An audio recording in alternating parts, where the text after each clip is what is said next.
Hi guys, हमारे देश में बहुत सारे त्यौहार मनाए जाते हैं। हमारे घर पर जन्माष्टमी के दूसरे दिन ये बाबा जहालवीर की जोत होती है और एक गाज माता की पूजा होती है। गाज माता का ये देखिए, गाज है, कच्चे सूत से बनाई जाती है और हाथ में बांधी जाती हैं। हाथ में चूड़ी में बांध लो या हाथ में वैसे बांध लो, इनको बांधते हैं। कई धागे की होती हैं और इनको 5 या 7 धागे की ऐसे ये दो बनती हैं जोड़े से। और जो कुंवारे होते हैं लड़के, उनके भी बनती हैं। तो ये जन्माष्टमी के दूसरे दिन ये खोली जाती हैं और राखी के दिन ये बांधी जाती हैं। जब राखी बन जाती है उसके बाद ये बांधी जाती हैं। सारी लेडीज़ें बांधती हैं अपने जोड़े के साथ, और जो कुंवारे लड़के होते हैं उनके भी बांधती जाती हैं। जो विवाहित पुरुष होते हैं उनके नहीं बनती, उनके नाम की उनकी पत्नियाँ ही बांधती हैं। तो और ये राखी के दिन बांधने के बाद और जन्माष्टमी के दूसरे दिन नौवीं को ही खोली जाती हैं। उसमें ये मीठी पूड़ियाँ बनाई जाती हैं देसी घी की, ये निकाली जाती हैं, उनकी पंडित के लिए निकाली जाती हैं।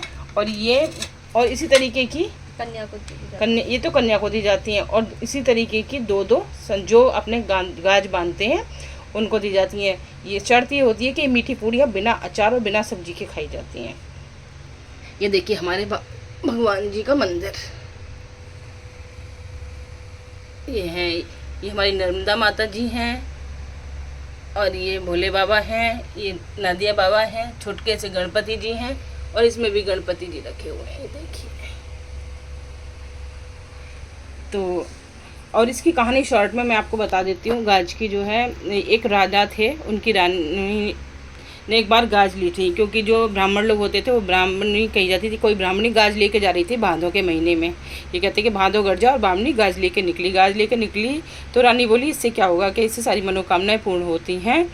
और ये जेंट्सों को नहीं दिखाई जाती हैं पूड़ियाँ जो बनती है, कि ठीक है मुझे भी दे दो। रानी ने ली। उसके बाद उन्होंने क्या करा कि ये मोटी मोटी पूड़ियाँ बनती हैं, तो उन्होंने राजा के डर के मारे तकिए के नीचे छुपा दी थी गाज लेके।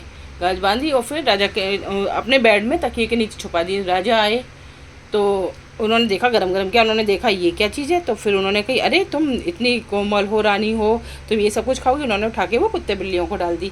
उसके बाद राजा का राज चला गया। गाज माता क्रोधित हो गई, राज चला गया, सब कुछ उनका वो हो गया। उसके बाद वो दर के ठोकरें खाने लगे। क्या कहावत ये भी है कि राजा अपनी बहन के यहाँ गए तो बहन ने उनके यहाँ जो है क्या कहते हैं हीरे मोतियों जड़े थाल भेजे और बोला कि कैसे हाल से हैं। अपने नौकरों से पूछा कि बड़े बुरे हाल से, कि दरवाजे पे खड़े रहने दो। वो मतलब जो उनके वो होते थे बाग बगीचे, वहाँ थाल लेके आई। तो राजा ने जैसे ही वो थाल हाथ में लिया तो हीरे मोती कोयले बन गए। तो बोले कि मेरा बुरा वक्त है भाई। वो कोयले जो है उन्होंने वहीं पर गाड़ दिए गड्ढा खोद के और आगे चल दिए। बोले कि बहन को तो देख लिया, अब दोस्त को देखते हैं। दोस्त क्या गया, दोस्त ने पूछा कि कैसे हाल से हैं, तो सब बोले बड़े बुरे हाल से। दोस्त बोला कोई नहीं, उन्हें ले आओ महलों में ले गए उन्हें।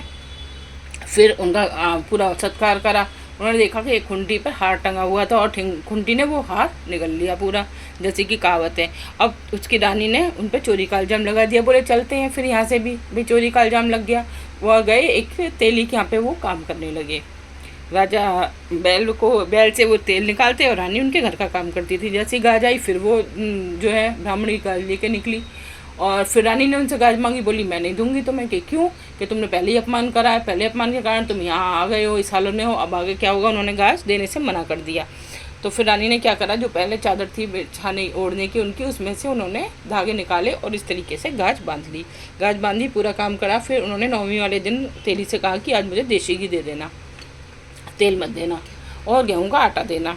तो उन्होंने कहा ठीक है। उन्होंने गेहूँ का उन्होंने गाज बनाई और ये मोटी रोटी बनाई मीठी, और वो खाई पूरी तरीके से।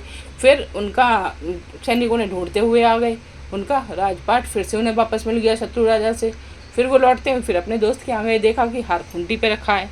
फिर खुंटी पे रखने के बाद उन्होंने देखा खुंटी पे टंगा हुआ है। तो उन्होंने कहा देखा बुरे दिन होते हैं तो खुंटी भी हार निगल लेती है। फिर वो अपनी बहन के आए। बहन ने पूछा कैसे हाल से, कि बहुत अच्छे हाल से। बहन बोली महलों में लिया। बोले नहीं, हम महलों में नहीं आएंगे, हम बाग में उनका इंतजार करेंगे। बुआई बाग गड्ढा खोद के देखा तो जो कोयले गाड़े थे उन्होंने वो हीरे मोती बन गए। तो लोग कहते हैं ना कि जब बुरा वक्त आता है तो अपने तो क्या आसपास के सामान भी मतलब उनके साथ बदसलूकी करने लगते हैं। फिर राजा अपने घर लौट आए और उन्होंने अपना राजपाट फिर से वापस मिल गया।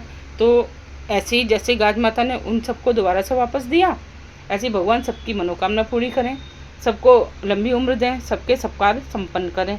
और हाँ, ये गाज जो होती है इसको फिर बाद में, पहले तो गोबर होते थे उसकी एक हांडी सी बना के उसमें रख के दबा देते थे, और अब तो गमलों में दबा देते हैं हम लोग, क्योंकि यहाँ बड़े महानगरों में ये सब कुछ नहीं होता है।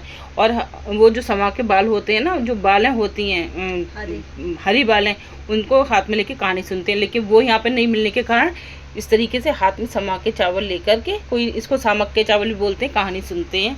और ये थी सारी कहानी और ये था सारा आज का फेस्टिवल। तो आप लोगों के यहाँ अगर मनाया जाता है तो क्या कहते हैं? गाज माता आप सबकी रक्षा करें, सबकी मनोकामना पूरी करें। कैसा लगा हमारा आज का ब्लॉग? लाइक करें, सब्सक्राइब करें, कमेंट करें और शेयर करें। जय गाज माता।